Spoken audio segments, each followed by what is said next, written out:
for Monday, August 7th, 2023 to order. First order of business is to approve the minutes of July 10th, 2023. Do I hear a motion from one of the members? So moved. So moved. I couldn't recognize who said that, but I'm assuming that Tom's got that. And Bill Clegg, second. Okay, great. Okay. All those in favor? Aye. Aye. Any opposed? Hearing none, the motion moves and we can go right to the Latimer Lane project. And we can hear from Arcadis with the first report. Good evening, everyone. Construction continued throughout the month of July. Included in our report is a 90-day look ahead. O&G will further review the construction activities that took place and are ongoing. Overall, there's been no major budget changes. Currently, we have expended 30.9% of the overall budget and 48.3% of the owner's contingency. In addition, we've included a recommendation to increase Tri-State's purchase order. The original purchase order was for $55,000. With the invoices that are going to be presented tonight in the invoice package, if they are approved, the purchase order will be exceeded by around $10,600. And with the work remaining, Arcadis is recommending that we increase the purchase order in the amount of $45,000, bringing their total purchase order amount to $100,000. And this will need to be voted by the committee and approved. And that is all I have for tonight.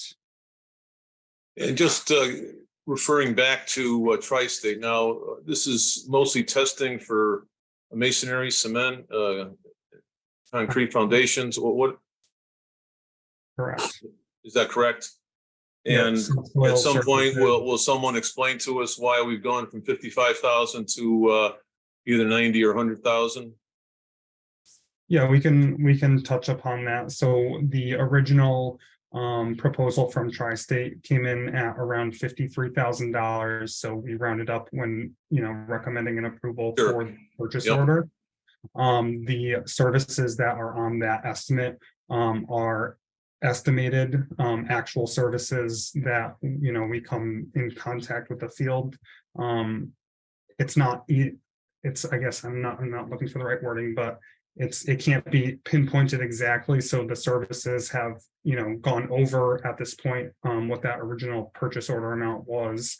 And, with what we expect, worst case scenario, over the next few months, while we still have Tri-State on site, that increase in the purchase order brings us to the number that we're recommending tonight. That's based on actual numbers that we've, seen already. So that the tracking of what we've done has given us a more clear picture of where we're going to go. Yeah, so we based the recommended number off of the amount of months that we anticipate them being on site and the average billing that they've had over the last few months. I think Tom Roy, you were going to say something. Bill Clegg. Go ahead, Bill. I'm sorry. Go ahead, Bill. So can you just help me understand how do they come to their first number of $55,000? I can speak to that, Bill. When we put the testing and inspections out on the street, the information that we provided was basically the nature of the building, the number of square feet of new work, etc. Each firm was able to propose what their best guess was based on those very limited parameters of the project. And using the quantities that they assumed, we did not provide them with hard numbers on how many tests of each sort. We just asked them what they would expect to see in a project that was, as we described it to them. And then we used that number of tests to create an initial purchase order value. It's not unusual during the life of a project to make an adjustment to that amount based on the actual scope.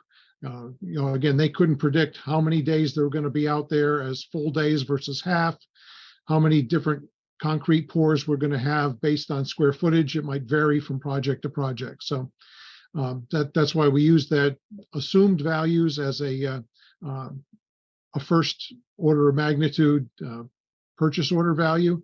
Oh, And then just we a make- couple of follow up on what you said, Jack, were they the low number for the people who were bidding? What we evaluate is the unit costs, not the extended costs. So we know that whatever tests we're buying at the best value price. Per test, Right, Per test? per test. right. So we do a evaluation matrix, and we look for, basically the low unit costs, and then the vendor who's got the greatest amount of lowest price unit costs is typically the one that is selected. So they were the lowest unit price. Yes. Did they have any, how did their quantities compare to others? I don't have that available right now. I can look for it and get back to you later in the meeting if you'd like. I guess the last question would be, after your conversations with them recently, do you feel confident that they have the right number of tests going forward? Again, as Zach mentioned, this is based on a burn rate, a monthly burn rate, and we're extrapolating, for the remaining time, though we expect them on the job. It could be that this number is well in excess of what we need. It could be that, we might need a small increment more. Basically, the thought of reaching this far in this one transaction is so we don't need to nickel and dime you and come back to you multiple times. So we are reaching what we think is an end game with potential return of dollars to the budget once their services are complete. Mike Egan, I believe you have a question. Yep. Were there inefficiencies that led to calling for inspections on the site that could have increased their number, or is this common for, a conservative placeholder to be doubled on a project? Doubled may not happen that often, but again, I'm looking for their quantities now. I'm going through my evaluation file. Let me see what I can find as far as quantity to quantity based on. But they're not the ones that set how many times they go out to the site. No, they come out when they're called by the construction manager. And as I said, what was provided to us on proposal day was just their finger in the wind guesstimate as to what they might need on a project of this size. And Speaking of, as a follow-up question, Jack, Yeah. speaking of the construction manager is the person or the company or the arm that calls them out to test. Did they participate in, or did you reach out to them to get them to participate in this estimate for $55,000 originally? And what's their position on this? Again, the 55 wasn't produced by them. It was produced based on the quantities that were assumed by the bidder when the proposals came in. And to answer that question, the other vendors who had many fewer unique low unit costs all guesstimated on the low side, so that their initial face values range from 26,000 to 36,000 to the 53, almost 54,000 that Tri-State had given to us. That's why we don't put faith in those bottom lines. We just measure the unit costs rather than the extended values, because everybody is just taking a wild guess at that point. Yeah. So my question is why was everybody fooled by the number of tests needed? Is that something to do with how the construction is being done? I don't believe so. I think, again, it's a matter of somebody's best guess. And I think Tri-State's guess was much better, much more real world than the other two proposers that we studied. And it's just a matter of the level of effort needed for this particular project in this particular schedule. Jay, would you dispute anything that I just said? No, I don't dispute anything. The only thing I would say is that we are pretty close with the concrete being done. I mean, obviously all the foundations and the building concrete is complete. We have a few sidewalks left and paving left. So we're definitely not going to have the burn rate that we've had in the past. It's going to slow down. So I don't know if it makes sense to, maybe approve a little less money than just, I don't think we'll go through that, Yeah, the same rate we were going through. Jay, what would be your best guess as to the number of tests, that you think we might need to finish this project up compared to how many we've had so far? I think this goes back to what Mike is talking about. Is there a way to fine tune and figure out how to keep these tests right on board with what's happening, Well, and this is Bill Clegg, if I could just ask it a slightly different way, is I think we're all we're struggling with why we're so far off. I mean, we took the high number, and we're almost 50% more. We're just trying to understand that. Why is the difference? Maybe let me see if I can jump in there. I was myself and Jason were also involved in selecting the three firms. And perhaps because this is a relatively small part of the project and the firms that do this are relatively well known, I don't think it was an in-depth request for proposals. It was a give us your price for these types of testing. And as I look at the quantities, they're all over the board. But to Jack's point, the unit cost associated with Tri-State was a lot less. And I guess I would maybe make the recommendation at this point, as much as there's a level of frustration that the cost is going up by 80%, would be to keep the number where it's at, because this is the insurance for the entire project to make sure that the concrete, that the masonry and everything is to the right quality that we need. And I think we would just ask that Arcadis work with O&G to make sure that we are only testing what has a true value to the project. And I believe that's been the case so far. I do, spot check the results as they come through. If the committee is more comfortable, again, in a situation where we don't want to overcommit our resources and then be caught with an empty pocket, perhaps we'll do this, in two steps if needed, rather than one big step today. And rather than reach as far as was proposed, maybe we back it down to 30,000 as the increase at this point.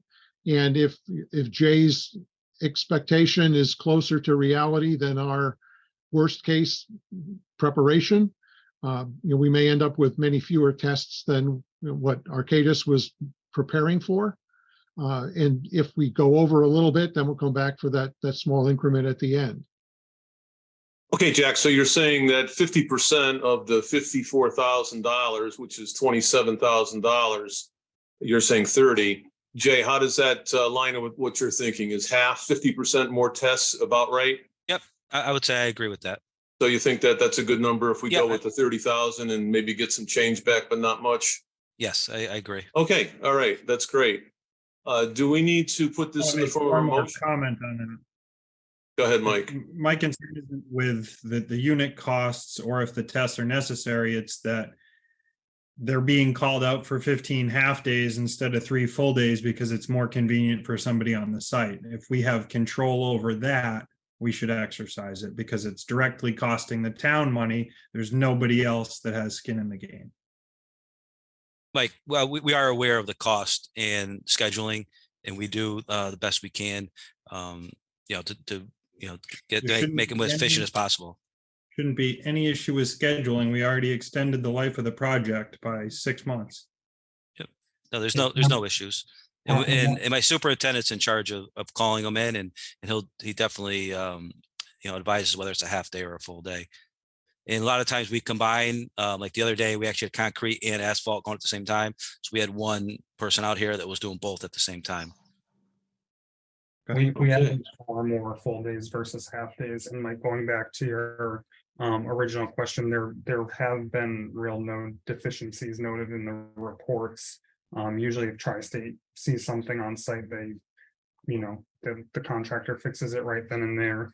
And they've only been called out one day where they ended up having to cancel due to weather, in which the town got charged for, and that's a little bit more unforeseen than just calling out and then saying we're not ready.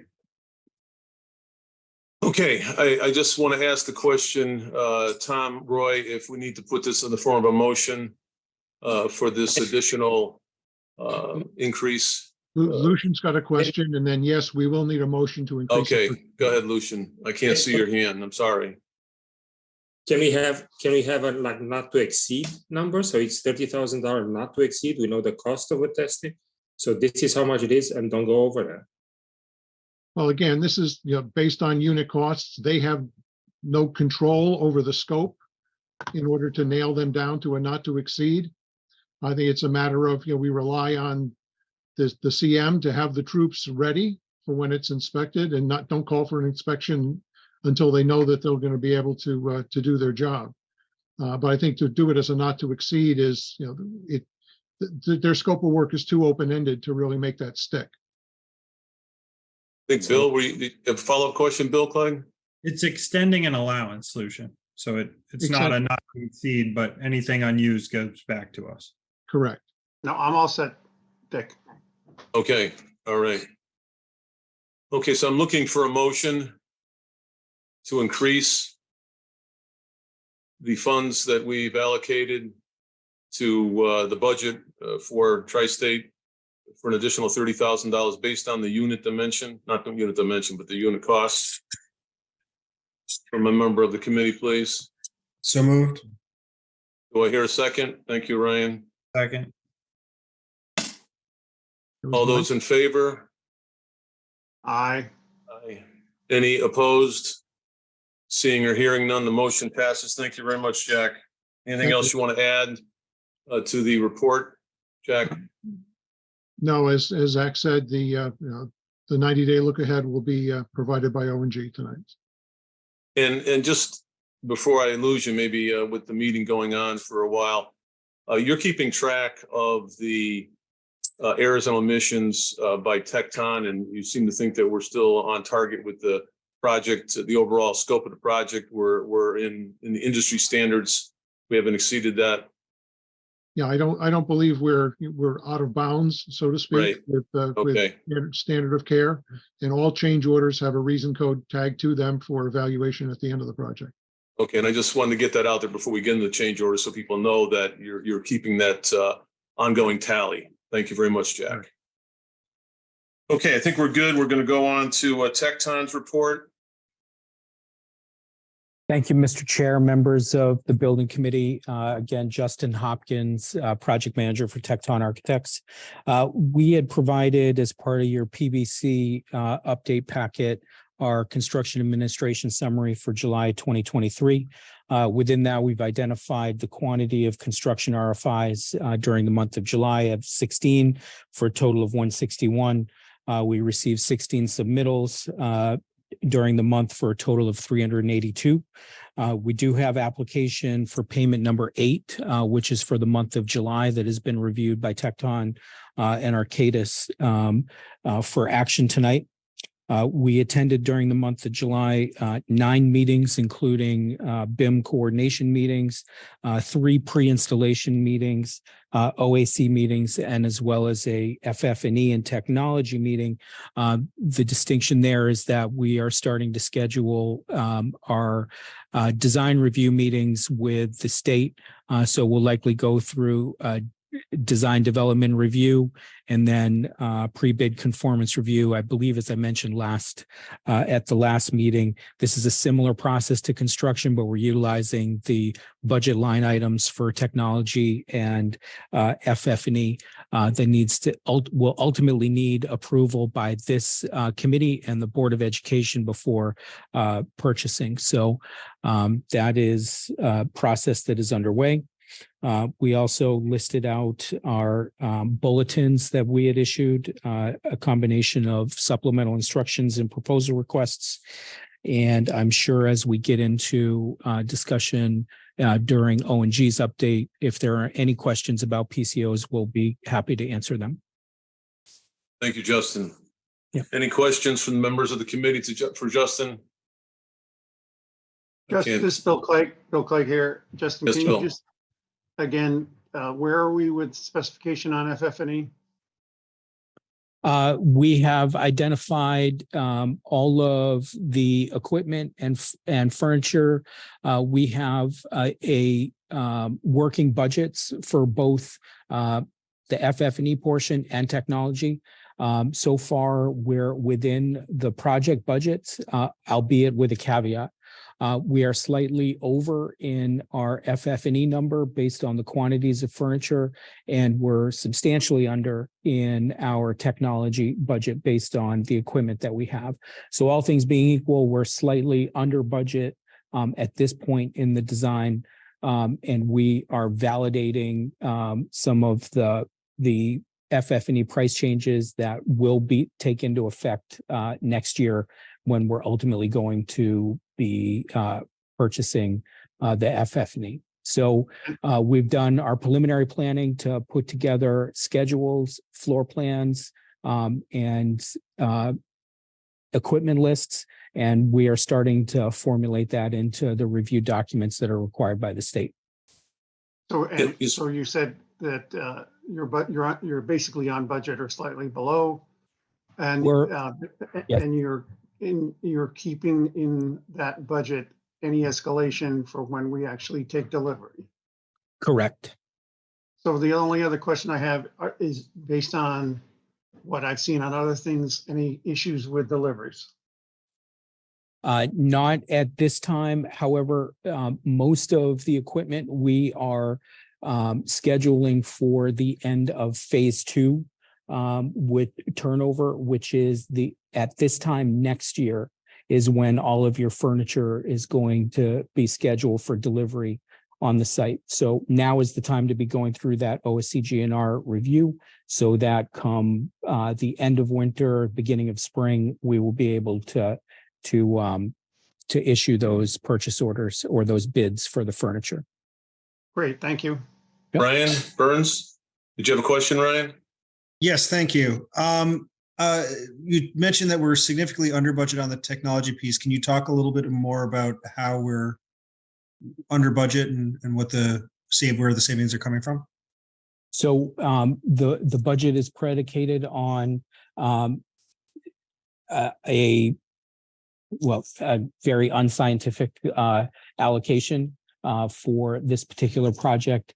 I think the main driver there is we have more infrastructure that's in and devices that are in the overall construction budget that was originally anticipated to be in technology. So with the exception, clock system and some of the access control systems are part of the overall construction budget and do not need to come out of the technology budget.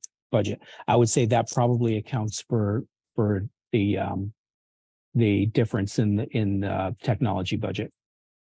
Okay. My concern, and I'm hardly an expert here, but of all the things that are going to be upgraded, using legacy technology systems in a brand new building is obviously not something that sounds like the greatest choice. But if there are particular systems that make sense and their savings, that's great. But I will hope that that's not the way that we're just looking to balance the budget on old technology. No, I didn't. If I mentioned that we were using legacy systems or repurposing some of the existing technology, my apologies. I didn't mean to convey that. This is all new technology. Your specific question was about the difference in the budget versus what we're the planning budget versus where we were finding the budget. What I'm telling you is that there is more technology that is in the overall construction budget that is already encumbered by trades. So that we do not need. Oh, I see. Yeah. All right. So it's already in the electrical budget, so it doesn't need to go into the. Yes. I see. Okay. Correct. Sorry. Thank you. That's a very important distinction. Thank you for allowing me to clarify it, Mr. Burns. I appreciate it. Yeah. Okay. Any other questions from the committee for the Tecton? Justin? Thank you. I'm sure we'll be back to you when it comes to the change orders. We'll go on to the O&G report. All right, good evening. Just give a brief update on the construction activities and completion dates for the project. So phase 1A, we have a substantial completion date of December 4th of this year, and phase 1B is December 8th of this year. And currently we're at phase 1, we're about 45% complete. And for phase 1A, some of the activities we've been working on, sheetrock is now completed. Ductwork is ongoing, and the storefront is also started.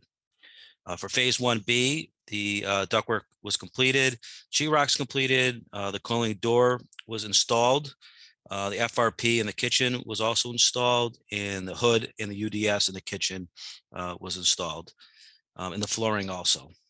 The brick is ongoing. It'll be completed this month. Painting in the gym has started, and he'll be back this Wednesday to now finish painting the gym, the stage, and then going throughout area 1B. And then also this week, the curtain wall will be starting. And a big note is the kitchen equipment started today. So by the end of the week, we should have all the kitchen equipment installed.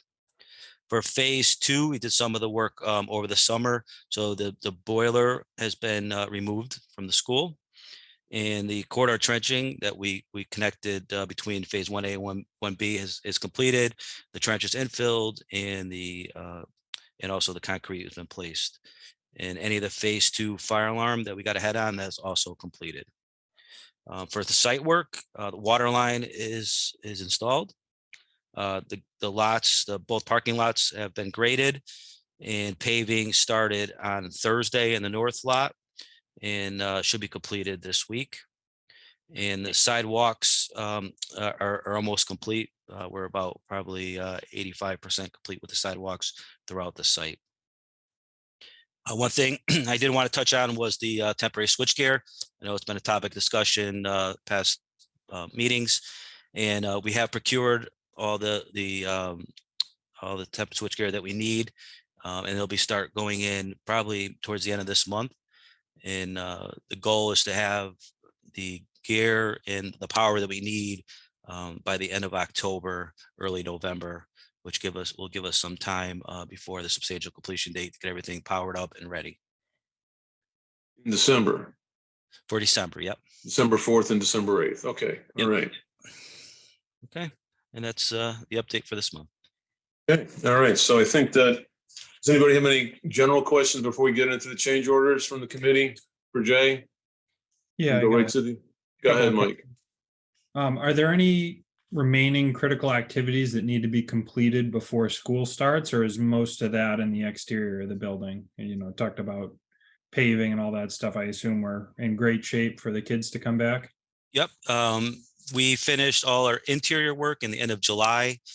And so we actually, last week, we had a final cleaner in the building, and he spent 4 days cleaning all the rooms that we're in, all the hallways we were in. Hopefully, Principal Zeddy is happy the way we left it. But I think interior wise, we're fine. Our next goal is to finish the paving by the end of this week, because the teachers come back on Monday, and we want to give them a fully paved lot. And the only thing, it just won't be line stripe for another week after that, but they'll be able to park on it. We've been in close contact with Principal Zeddy on everything we've been doing, and making sure that he's happy and that we're not holding him up or the school or students or anything. Great, thank you. Okay, so I think we'll roll right into the change orders. Jay, if you could get us started with the first one. Okay, the first one is PCO 66. And this is for additional brick along the K line between 4 and 8 line in area A. The building sections and the documents did not indicate the brick was there, but the elevations did. So we did not purchase that from the mason, so it's coming out of the CM contingency. And so the mason's amount is for $18,855. And coming out of CM contingency, so it's net zero to the project. I did run this by O&G's estimating department just to verify that the quantity and the dollar amount was accurate, and they did approve it and say that it was a fine number. So, okay, any questions from the committee? Do I hear a motion to approve change order 66 from the committee member? So move. Second. Thank you, Ryan. Thank you, Mike. Any discussion? All those in favor? Aye. Any opposed? Hearing none, that motion passes. Jay will go on to the next change order. okay, so the next one is PCO 70. Yep, and this is to provide labor materials and equipment for temporary wall of the cafe. This is due to the phase 2 construction. We discussed this last month, and there was a question on whether it had to be a rated wall or not. So we did have discussions internally and with TechDOT. Hey, buddy. And it's a fully sprinkled building, so it's not required. Okay, good to know. So it's coming out of CM contingency, so it's a net zero to the project, but the cost for the contractor is $24,300. I Yes, thought we what- had this come up last month, didn't? We wasn't did, and this, we pushed it off to this month because there was a question on the rating, whether the. Oh, I see. Okay, So we verified that it does not have to be rated. This is temporary wall and they've got sprinklers. Yes. Correct. Okay. All right. Any other questions? I'd like to hear a motion for change order number 70. So moved. Bill Clegg here. I'll move the motion. Yes, thank you, Bill.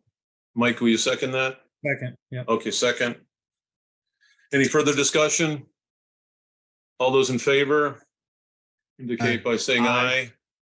Anybody not in favor? Hearing none, the motion carries. Thank you, Jay. We'll move on to the next change order, I believe is number 74. Yes, PCO 74, and this is for labor, materials, and equipment for the installation of temporary electrical service due to the switchgear being delivered late for the phase 1 occupancy. This one, we did carry $29,900 in an allowance during in our GMP, and we also took $35,000 out of contingency. So it's a net $34,958 change to the project. Okay, any members have any questions for Jay about this? Yeah. Yeah, go ahead, Mike. There's a pretty good chance that the town will be able to recoup that through either selling it or renting it to future parties in need. The equipment portion, yes. Yeah. What is that amount? Yeah. Yes, thank you. That is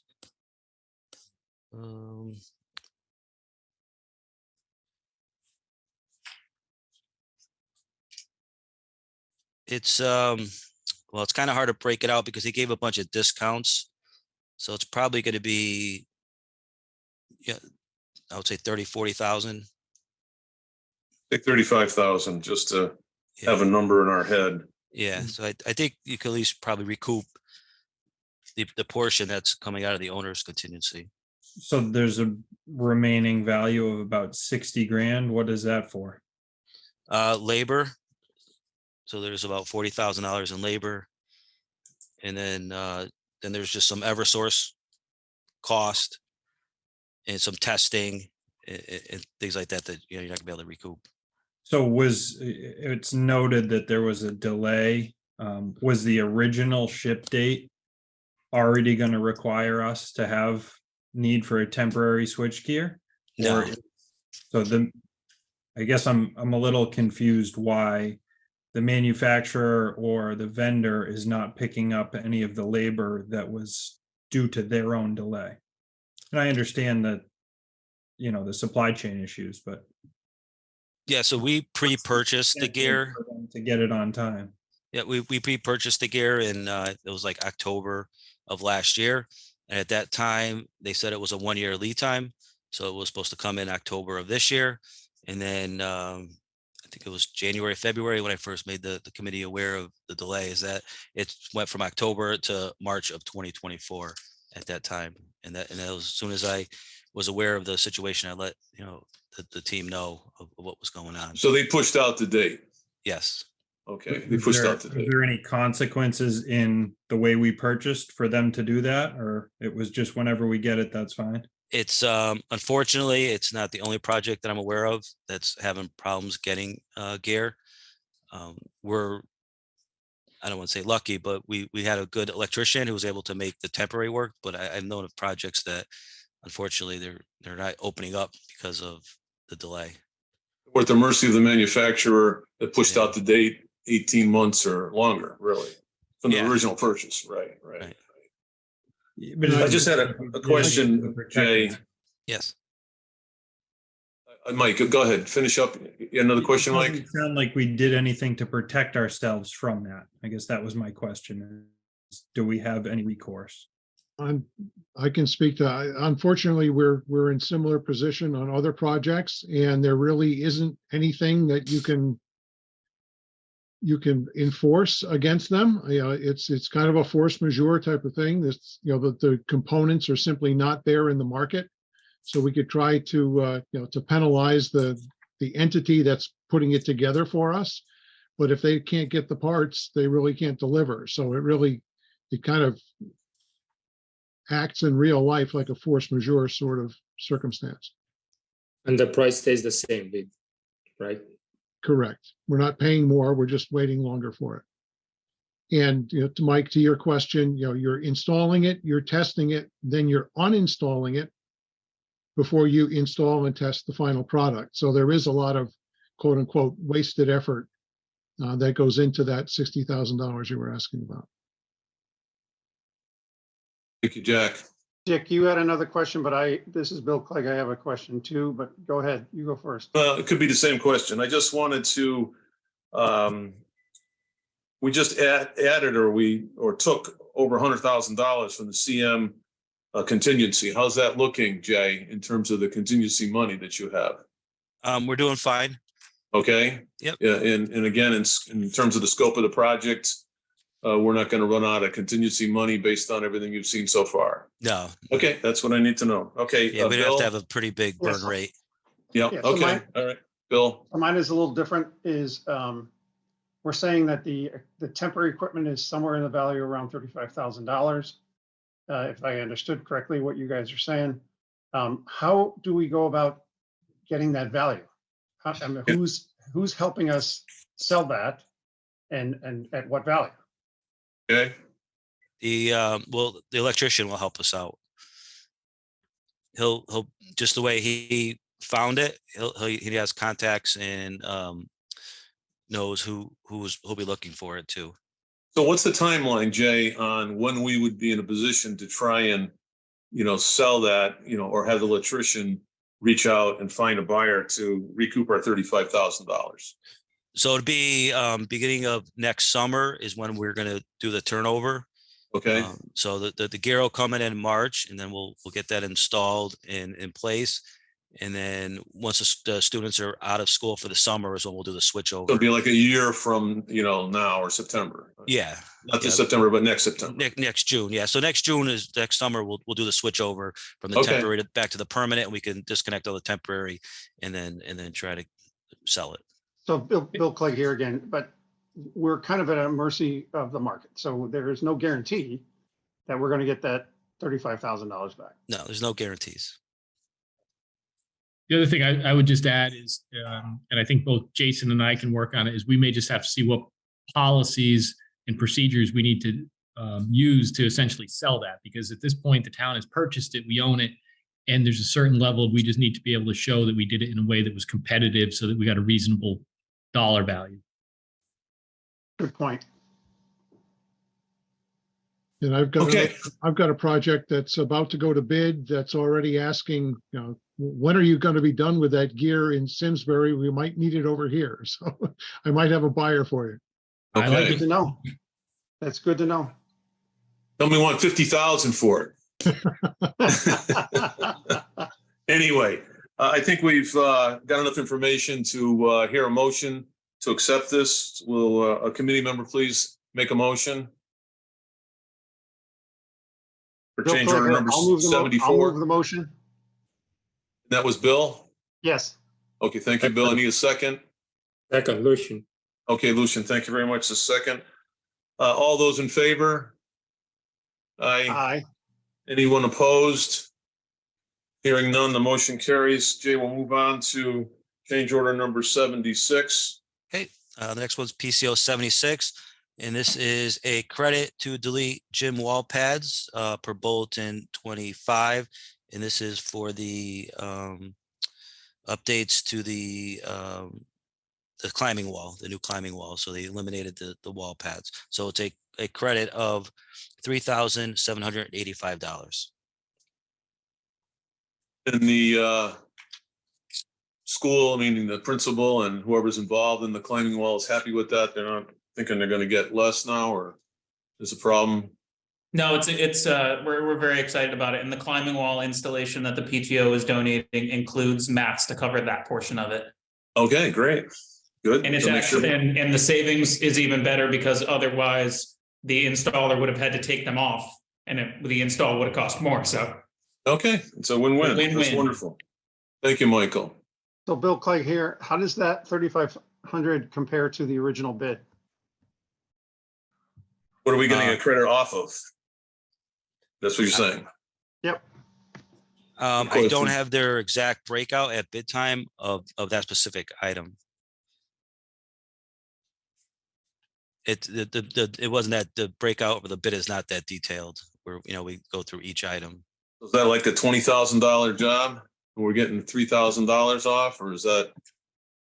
I don't have that answer. The answer Of what their OWI's subcontractor. They would never provide that to me anyway, with their subcontractor, because they competitively bid out their work. Their portion. Yeah. Okay. All right. The change order backup does include a cost from the supplier for it. So, and it's dated. I think looking at the big picture, I think we're good with this. We can move forward. I'd like to hear a motion to accept. So moved. Okay, that's Mike. Second. Who was the first? Who's the second? Ryan. Thank you, Ryan. Okay, great. All those in favor of this motion for change order number 76? Aye. Any opposed? Hearing none, the motion carries. We'll move on to change order number 77. Jay? Okay. All right, the next one's PCO 77, and this is to add a metered bypass backflow preventer for Bolton 27, which is offset by the credit to go from a 6-inch to 4-inch pipe for RFI 139. So there was some coordination which reduced the sprinkler pipe size, and that cost is offset to the add of the metered bypass. So it's a net zero to the project for the sprinkler. Wash. Yep. Right. Okay. We can move on this change order number 77, please. Member of the committee. So moved. So moved. Lucian, thank you. Second, Mike. All those in favor? Aye. Aye. Opposed? Hearing none, that moves forward. We accept that. And now we're on to change order number 78, Jay. Yes. PCO 78. This is to modify manhole number 1. The drawings showed a different pipe that was actually the existing condition was. So they had to modify and make the manhole bigger, the opening size to fit the existing pipe in. So we did this on time and material, and it was $1,029, which came out of CM contingency. So it's a net zero to the project. For a motion, So moved.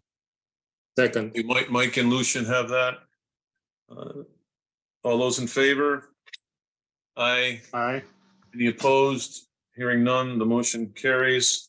Move on to, I believe, we're on to the next change order, which is number 79, I believe. Yep. So PCO 79. This was just a clarification for the gym court logo per Bolton 32. No cost. Just give the final design to the flooring contractor. Thank you. I need a motion for this, even though it's $0, please. Bill Clegg here, so moved. Okay, Bill first. Who was second? Second, Mike. Thank you, Mike. All those in favor? I tried to get in there for a $0 one, but. Oh, wow. Well, I think we got one more down here. Cut me The off. last one is $0 if you hang in there. Okay, so all those in favor? Aye. Any opposed? Aye. Hearing none, motion carries. Go on to PCO number 82. Okay, All right, PCO 82 is for a temporary door frame and hardware at opening 155. This is the IDF room that's actually in phase 2. So in order to get phase 1A active for the end of the year, we have to build out that IDF room, and it's actually in an occupied area. So we cut in a new door opening and built the wall just to give the staff access into the rest of the area. So we took this out of the phasing allowance. So it's a $1,488 charge to add from the contractor, and then deduct of the allowance, the phasing allowance of $1,488. So it's a net zero to the project. go David. Want to make a motion? David makes a motion to accept. So I hear a second. Second. Second, Mike, thank you. All those in favor indicate by saying aye. Aye. Anyone opposed? Hearing none, that moves forward. We go on to change order number 84. Yes, PCO 84. Yep, PCO 84. This is the revised plumbing and mechanical layouts at corridor 133 per bulletin 18. And it's in the amount of $339. That's pretty straightforward. Thank you, Jay. I still need a motion for this change order number 84. Motion. Thank you, David. Second, Second. Bill Clegg, I think. Thank you, No. Bill. Oh, yeah. Oh, who's No, it that? was not me. Oh, no. Ryan, Ryan Burns. Oh, Ryan. Thank you, Ryan. Didn't see you. My machine's not working as well as it should. Anyway, all those in favor of change order number 84, $339. Aye. all right. Any opposed?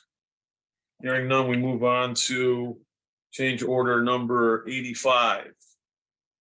PCO 85 is labor materials equipment for modifications of the paddle fan locations and junction box and an added receptacle to custodial room 124 per bulletin 19, and it's in the amount of $650.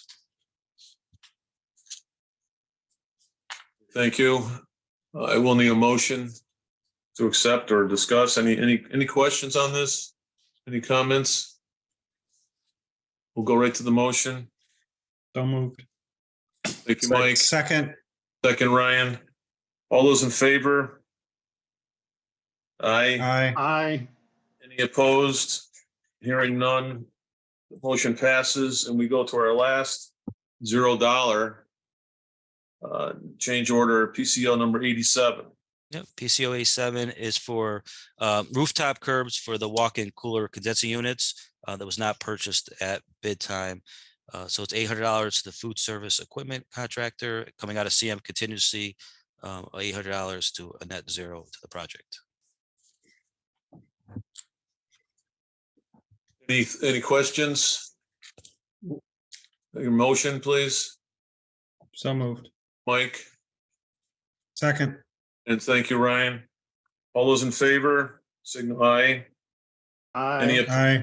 Any opposed? Hearing none, the motion passes. Thank you very much, Jay. I don't know if anybody has any follow-up questions quickly for Jay at this point. Okay, we can move on to the invoices that we have from Arcadis. I'm looking at an invoice here. I'll read. The amount is $12,318. The invoice date is July 31st. The Arcadis reference number is 30101268. Looking for a motion to accept. So moved, Lucian. Lucian, Second. second, Ryan, thank you. All those in favor by indicating aye. Aye. Any Aye. opposed? Hearing none, the motion passes and the invoice is good to go. We'll go on to Tecton Architects. The amount is $21,273. The invoice date is 7/26/2023. The invoice number is 46489. Looking for a motion from a member. Bill Clegg here, so moved. Okay, Bill Clegg, and then Mike seconds. Is that good? Okay. All those in favor of this invoice, say aye. Aye. Aye. Any opposed? Hearing none, the invoice is good to go to Tecton. Mr. Chair, if I could please, for the Yes. for the Arcadis invoice, Yes. the reference number there was our project number. The actual invoice number for record for the minutes would be invoice number 343. Oh, yeah. Okay, I got it. Yep. 79451. Thank you, Jack. And we'll get that into the minutes for you. Thank you. More importantly, we'll get the check out to you. That helps too. Yeah, that's the reason that we're still here. Okay, so Tri-State, in the interest of combining some invoices, this is the testing company that we talked about quite a bit. I'm going to combine the invoices. I'll read the numbers and the date and the amounts and the dates, and then we'll vote on them 3 or 4 at a time. So the first one is TSMT 12113. The invoice date is 7/30/2023. The amount is $4,651.50. The next invoice is TSMT 12165. Same invoice date of 7/30/2023. The amount is $2,022.75. The next invoice is TSMT 12192. 7/30/2023 in the amount of $1,788.75. And the fourth invoice is TSMT 12238 in the amount of $2,288.75. I think we'll stop with those 4 invoices. I'd like to hear a motion to accept. Motion to accept. Thank you. Ryan, second, please. Second, Lucian. Second, Lucian, thank you. All those in favor, signal by saying aye. Aye. Any opposed? Hearing none, those 4 invoices pass. And we're good to go with those. Now, continuing on with Tri-State Material Testing, we have their 5th invoice, which is TSMT 12279, August 2nd, 2023, in the amount of, and I don't have that amount, so I'm going to go to either Ryan or to Tom Roy. I'm sorry, Ryan, I didn't mean to call you out. I meant to say Tom Roy or Jason Casey to give us that number, because I don't have a full copy of the invoice. I have that number. Okay, Jason. It's $3,132. Thank you very much. The next invoice for Tri-State is TSMT 12280 in the amount, not in the amount, but the date is 8/2/2023 in the amount of $3,132. Correction, No. that one is $4,638.83. Which one is that? What number? The final one, the TSMT 12280. Okay, well, it's kind of odd because I turned this over, page 2 of 2, and it says $3,132 and no change. So again, Jason Casey, can you verify which number we're supposed to be talking about? Yes, invoice number that ends in 279 is the $3,132. The invoice ending in 280 is for $4,638.83.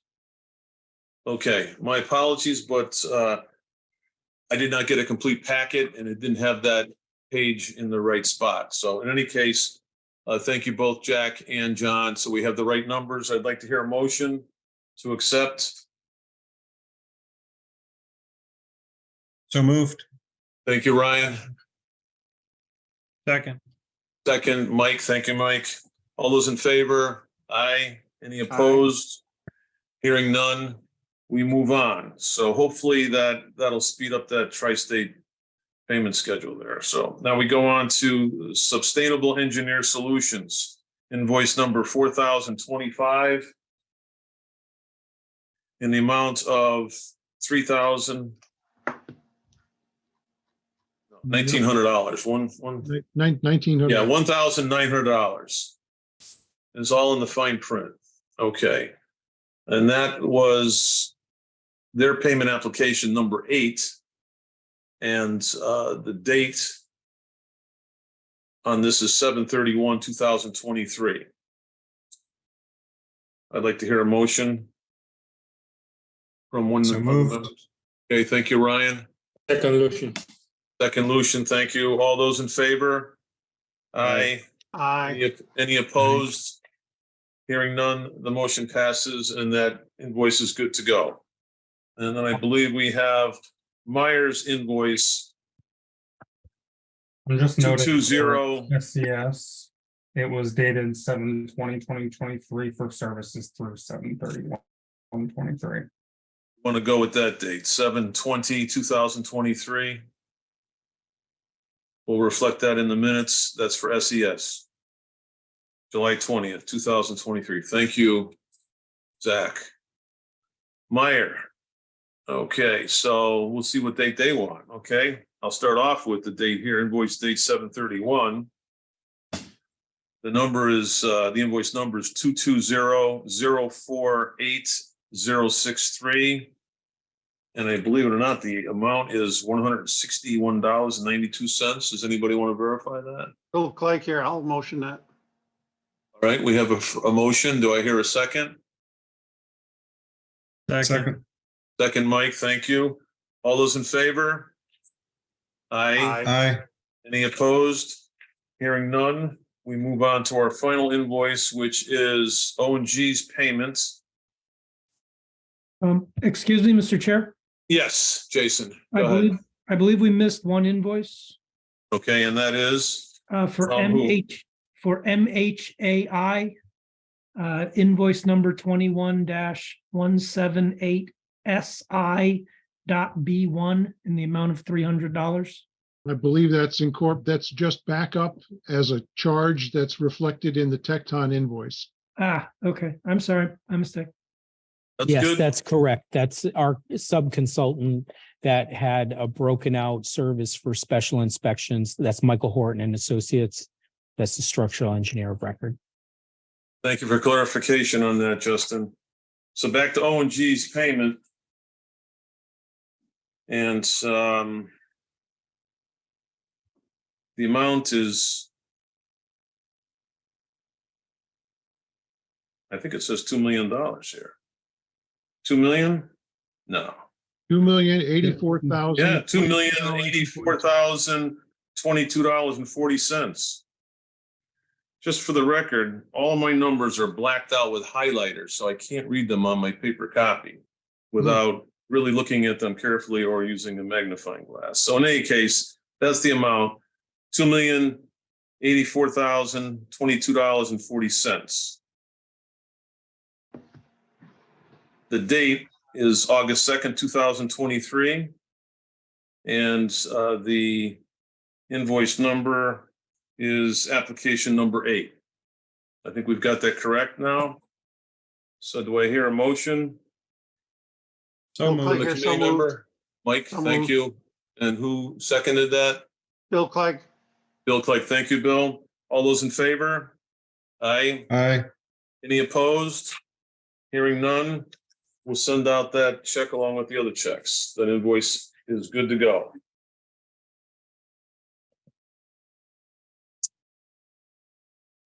So at this point, we just have any committee member that has any follow-up questions for whether it be Arcadis, whether it be Tecton or O&G at this point. Hearing none, I'm looking for a motion to adjourn. So moved. So moved by Ryan. Do I hear a second? Second, Bill Clegg, thank you. All those in favor? Aye. Any Aye. opposed? Hearing none, the meeting of the Public Building Committee is closed. Thank you very much, everybody.